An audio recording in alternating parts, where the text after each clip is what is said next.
Алтын мейізді киік.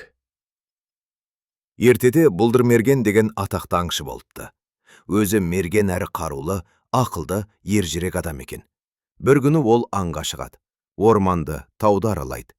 Шаршаған соң, бір ағаштың көлеңкесіне келіп дем алады. Бұлдыр мерген қарсы алдында ағып жатқан бұлаққа қарап отырады. Сөйтсе байқамапты.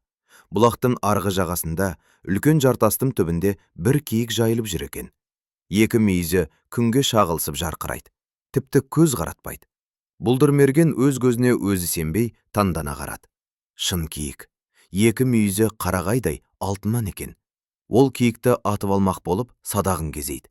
Сонда алтын мүйізді киікке тіл бітіп, «Сабыр ет мерген», деп Бұлдыр мергенді тоқтатады. Аңшы оның жанына келеді. Ол аң аулап жүріп, бұрын-соңды мұндай ғажапты көрмеген екен. Қатты таңғалады. Алтын мүйізді киік әп-сәтте. Алтын мүйізді ақсақалда шалға айналады. Үстіндегі киімі күмістей жарқырайды. Ал екі алтын мүйізі сол қалпында қалады. Бұлдыр мерген ештеңе демей ғажапқа таңдана қарайды. Осы тауда Бұлдыр мерген деген атақты аңшы батыр бар деп естіп, соны іздеп шығып едім. Оны білмейсің бе балам? Дейді ақсақал алды шал. Отағасы, ендеше сол Бұлдыр мерген мен болам, дейді аңшы. Рұқсат болса балам, сені іздеп шыққан шаруамды айтайын. Айтыңыз. Менің балам жерасты елінің ханы. Мен соның туған әкесімін.